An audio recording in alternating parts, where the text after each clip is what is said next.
When light shines, it's hard to ignore it. I speak to you in the name of the Father, and of the Son, and of the Holy Spirit.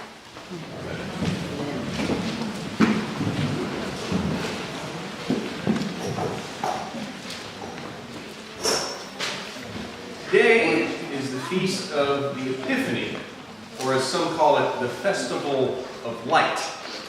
And it's one of the most important feasts in the Christian year. It's the day when we celebrate the arrival of sages from the East, the three wise men, if you go with the popular version of the tradition. But the story of the wise men, however many there were, is not to give us a quaint picture of kings dressed in multicolored silk robes carrying gifts to the newborn baby Jesus. The story of the wise men has a much deeper significance within the Christian tradition, and that significance is part of the reason why we celebrate today as one of the major feasts of the church year. If you go back to the Christmas story, the basic message of Christmas is that God has become incarnate and that the Savior of the world was born in Bethlehem. But if you take the Christmas story that we get from Luke's Gospel, just at face value, it's a pretty private event. Yes, Mary and Joseph were there, and yes, some shepherds hear about it. But it's still kind of a quiet event that does not grab the attention of anyone outside of Bethlehem, at least not immediately. So if you take the story of Luke's Gospel as the Christmas story in Luke's Gospel, if that story is about light shining in the darkness, it starts out very small. But then we get the story of the wise men found in Matthew's Gospel. And we're very clearly led to understand that the birth of this child is not as private as we might think.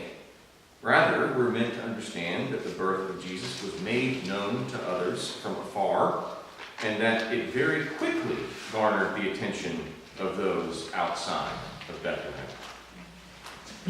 Matthew's Gospel is telling us that the intention of God is that the birth of Jesus is not a private matter that will go unnoticed. The intention of God is that the birth of Jesus is something that the whole world should see and is being made to see.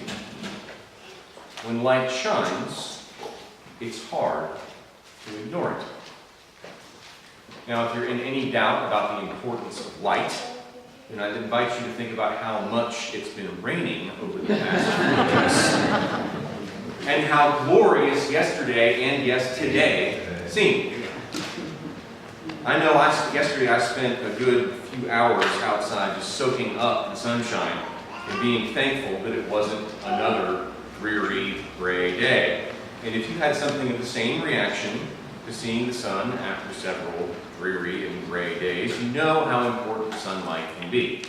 You probably also know that after a space of several days without sunlight, when there finally is a clear day, lots of people go outside to bask in the sun. It's almost like the sunlight is beckoning us or prodding us to go outside and do things that will shake us loose from the funk that we find ourselves in when it's so gray.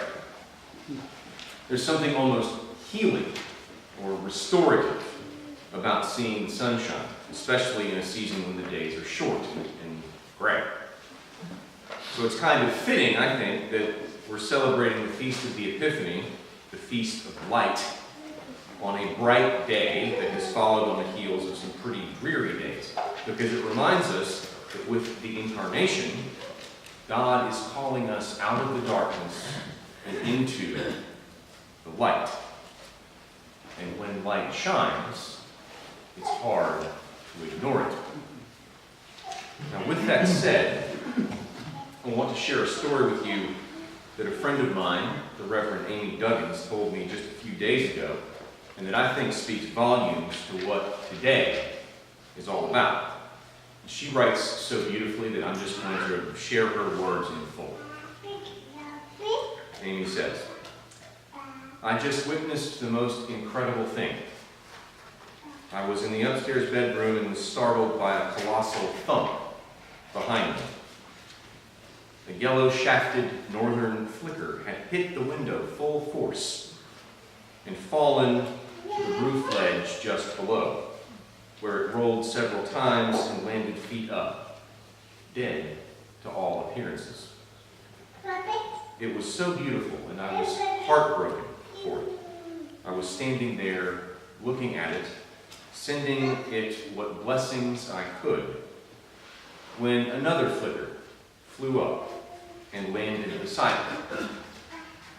This flicker began to walk all around its apparently dead companion, doing some sort of curious dance. I thought it must be some sort of mourning ritual, and I watched, full of sadness for them. It continued this way for several minutes. Finally, mid-dance, the attending flicker darted forward and poked its companion with its beak. And the dead bird fluttered to its feet. This dancing bird continued to poke and nudge the first bird until it pushed it off the roof ledge, where it fell out of sight. I rushed downstairs and found it standing on the deck below, alive, but still dazed. I stood several yards away to give it space and thought every encouraging thought that I could think of. Finally, I approached to check on it, and as I got close, it took wing and flew high off into a tree. A moment later, its companion, the one who had danced around it, flew over to meet it. It was not a mourning dance after all. It was a healing dance. What a gift to see on this first day of the new year. Sometimes we hit walls. Sometimes the sadness and disappointments of life can leave us feeling almost paralyzed. And we can get to feeling like there's so much darkness all around us that it's pointless to continue. But the message of Epiphany is that God's light has come into the world and is dancing all around us, poking us and prodding us not to lose hope.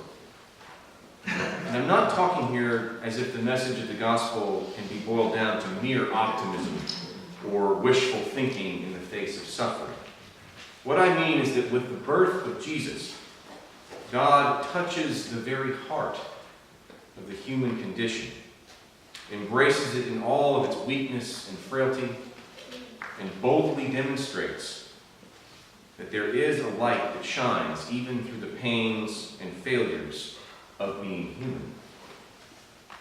And we are meant to see this light, to be filled with this light, to be healed by this light, to rejoice in this light.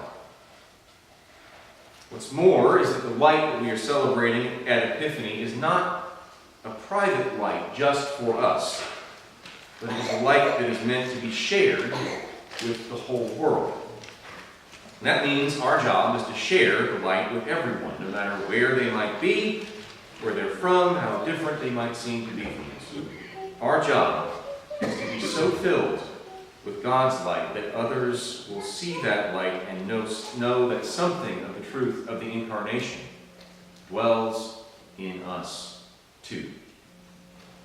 It doesn't mean that we should be pushy or impatient with others, or even worse, sanctimonious about who we are as followers of Jesus. That actually ends up casting a shadow. I think that if we are true to our calling as people of the light, others will see the truth of what we're about. Because when light shines, it's hard to ignore.